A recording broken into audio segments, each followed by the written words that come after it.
Could the Florida Gators have their first 1,000-yard receiver since 2002? We're going to talk about it only here on Locked On Gators. You are Locked On Gators, your daily podcast on the Florida Gators.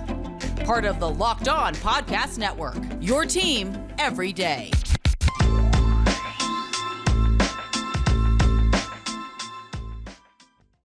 Hello, and welcome back to another episode of Locked On Gators, part of the Locked On Podcast Network, your team every day. Thanks for making Locked On Gators your first listen of the day. We are available daily and free wherever you listen to the podcast. Happy Wednesday.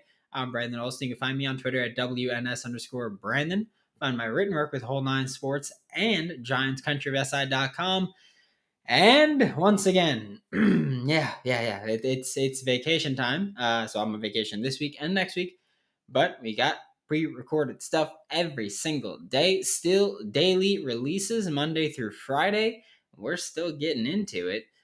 Today, we're talking about receivers because I think we might have the first Florida Gators receiver or the first Florida Gators 1,000-yard receiver since 2002 on the roster right now. I'm not necessarily saying that it'll be this year. It could be this year for the first 3 to 4 guys, really.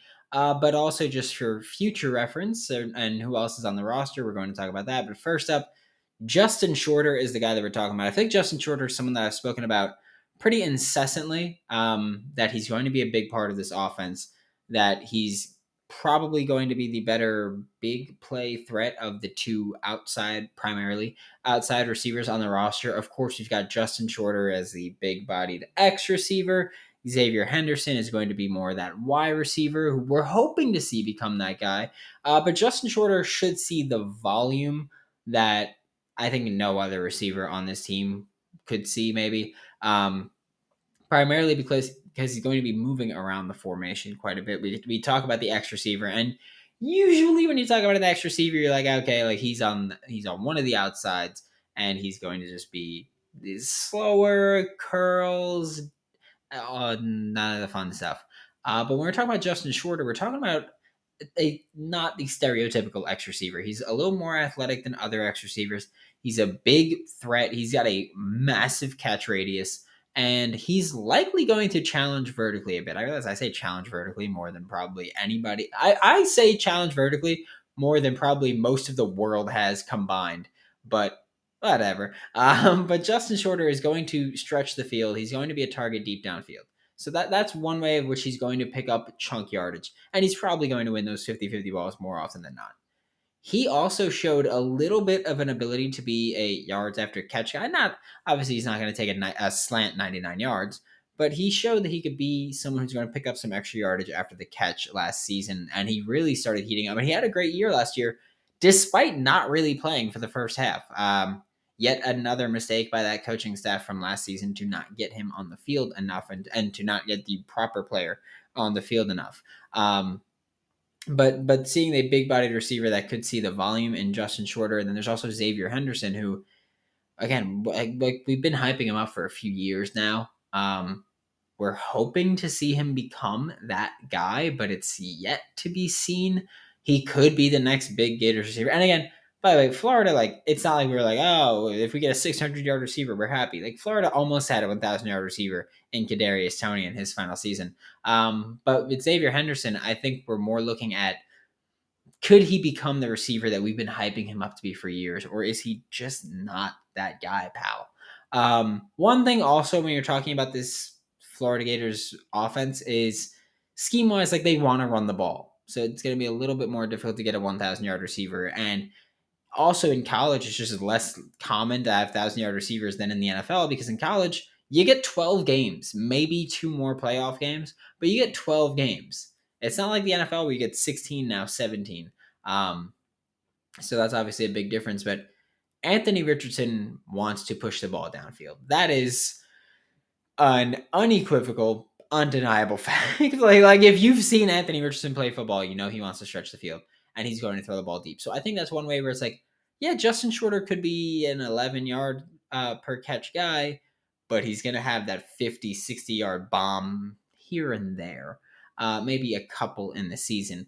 but he's going to be a big play threat downfield because Anthony Richardson is going to throw the ball deep to him. And I think Justin Shorter will maximize those opportunities more than Xzavier Henderson.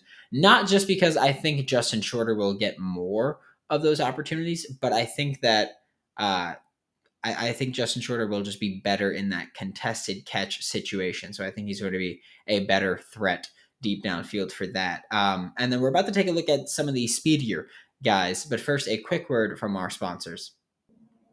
It is summertime. I am on vacation, as you can see clearly. I'm resting right now, but no, I'm on vacation and I feel pretty good with my body right now and my summer bod. How?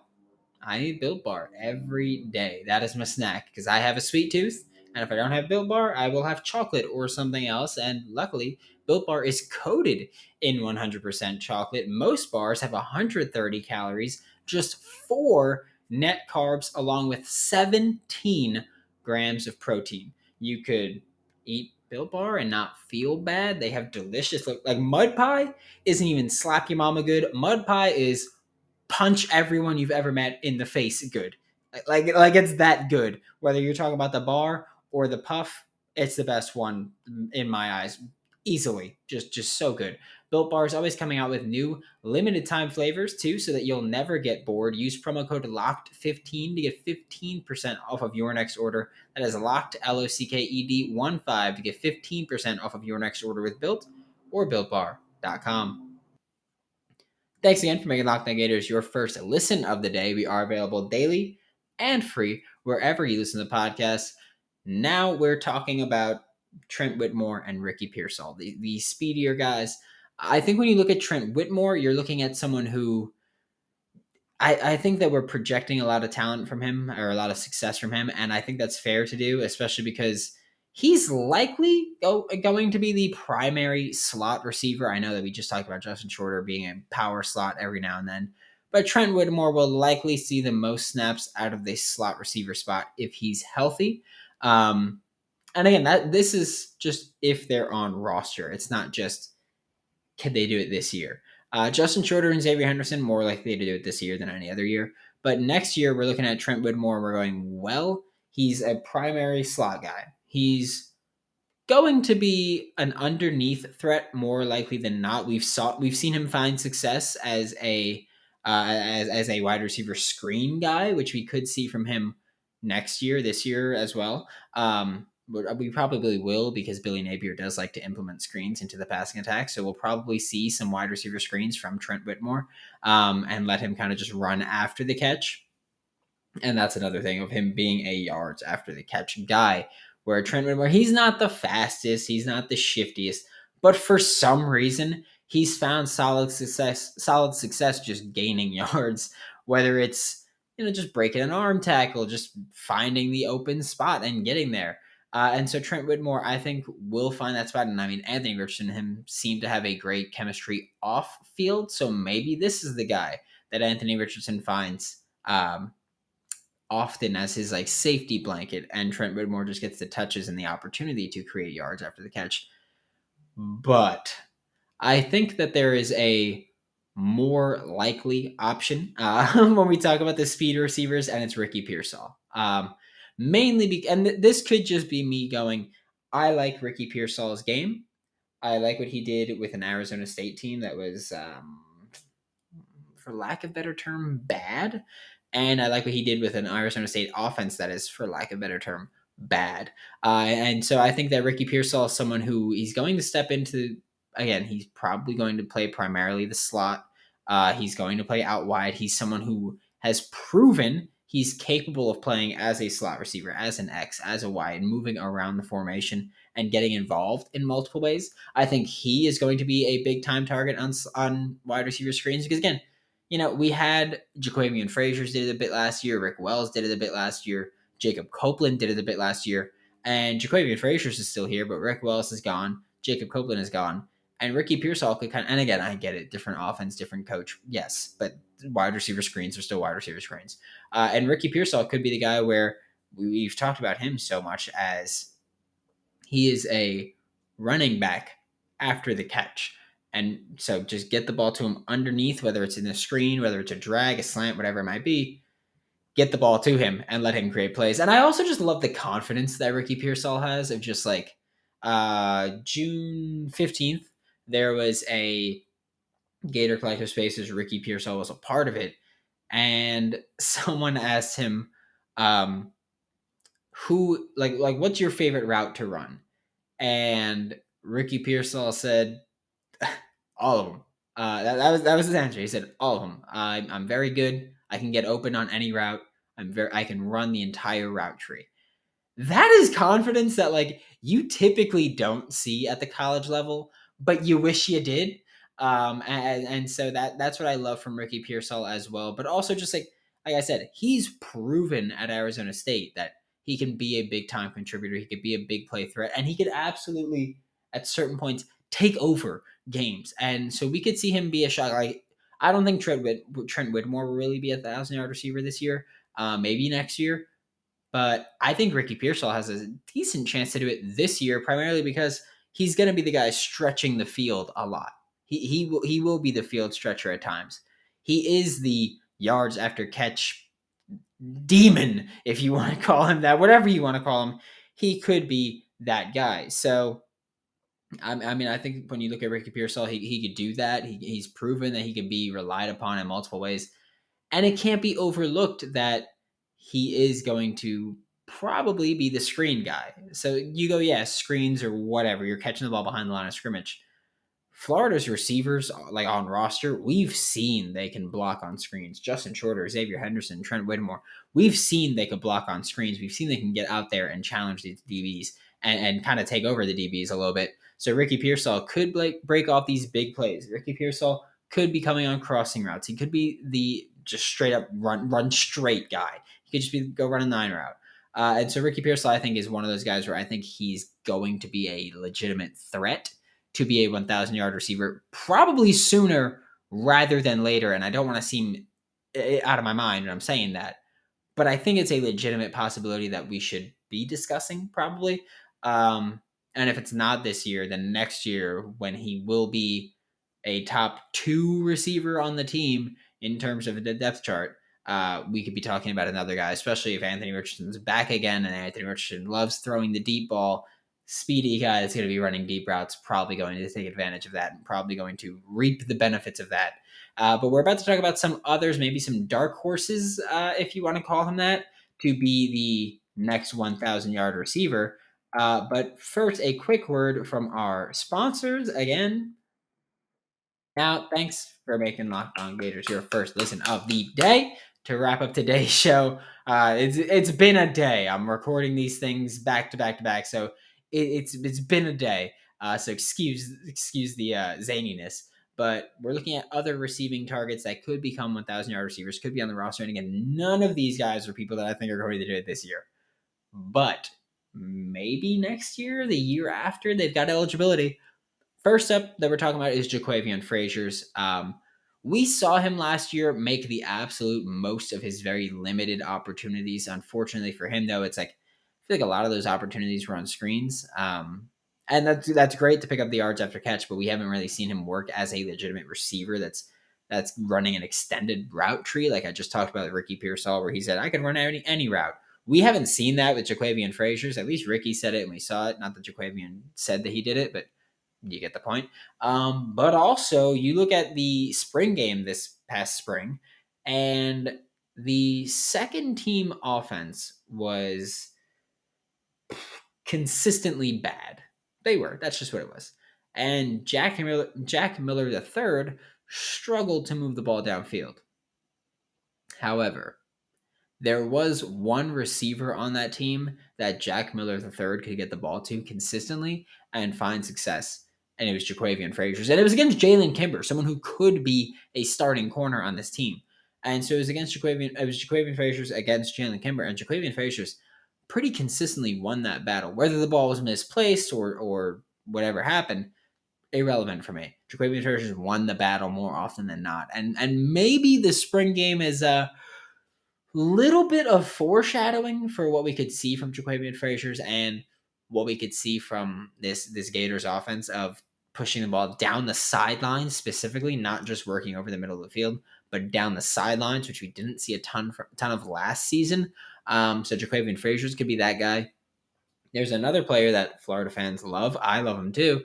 Marcus Burke, who we saw him last year in his, I think he played 3 or 4 games, didn't get many targets, but he picked up chunk play. He was working up the seam and he picked up chunk plays. I think it was the Kentucky game. He took, or maybe Tennessee. It was like a deep post and it was a great play made by him. And we could see that deep ball ability kind of give him those big chunk plays. So let's say he only finishes with, I don't know, 50 catches one year. If he had 360-yard catches, that puts him in great position to pick up the other yards that he would need to become a 1,000-yard receiver. And so that's why Marcus Burke is someone that I'm really liking. And from what we've seen from him, he's got the talent. He's got the skill set to become an actual threat all over the field. He could be someone who plays the X, plays the Y, plays the slot. And there is no downside to doing that. Like sure, if you're an X specialist, then congrats, you're the designated X, but that limits your route tree. That limits what you could do. That limits kind of how you could exploit a defense. Whereas if you are someone who moves around the formation, you're not really limited at all. So Marcus Burke is going to be a player that I think will move around the field, especially, he's got solid size. He's got speed. We saw him be productive in the very limited time that he played last season. So I think Marcus Burke is someone that, again, maybe not this year, but almost definitely not this year. Maybe next year, maybe the year after, where he could be that guy that it's like, well, who cares about anything else? Who cares if against Eastern Washington he had 200 of those yards? He went off. He dogged. He's a big play threat, and that's what we're, I think, overlooking. That Florida has a good amount of speed in this receiver room now. They didn't before, but they did with the incoming freshman and with Ricky transferring in. There's a good amount of speed in this room. And you've got Anthony Richardson that likes to throw the ball deep, and you've got all these speedy guys. Someone's going to be open, and someone's going to take the top of the defense, and it could be Marcus Burke. The final player that we're talking about, though, in terms of could they be a 1,000-yard receiver, won't happen this year. I can tell you that one. Won't happen this year. Probably won't happen next year, but it could happen in 2023 or 2024 as our guy. That's Caleb Payday Douglas, the freshman receiver. I'm bought in on him. I know that that June 15th Gator Collective Twitter Spaces that I've been talking about. Payday was in there. Anthony Richardson was in there. Ricky Pearsall was in there. And pretty much like Payday seems like the type where he's like, oh, like I like working with Anthony Richardson because he could tell me if I'm running routes too short for him and I can adjust it. And Anthony Richardson won't be the quarterback in 2 years, but whoever will be, will have that option of telling Payday, this is what I want from you. And Payday's just like, okay, then I'll do it. And Payday right now, he said, I'm primarily learning how to play X right now, but over time, I'll learn how to play Y. I'll learn how to play the slot. I'll learn how to do it all. And that's something where, again, just getting the opportunities. And think about it this way. In 2024, if it's Marcus Burke and Payday Douglas as 2 of the 3 starting receivers, that's a lot of speed right there. And I think that you can't overlook whoever the quarterback will be will have his pick of the litter, I guess, in terms of who he wants to throw the ball to and who he has as an option. So Payday Douglas is someone that I'm becoming increasingly optimistic about, and that I'm really liking what he can do for this offense and for this deep passing attack. And I think that he could be a 1,000-yard receiver in the long term. Thanks for making Locked On Gators your first listen of the day. We are available daily and free wherever you listen to the podcast. We'll be back tomorrow as we're talking about how the tight ends play into this offensive system.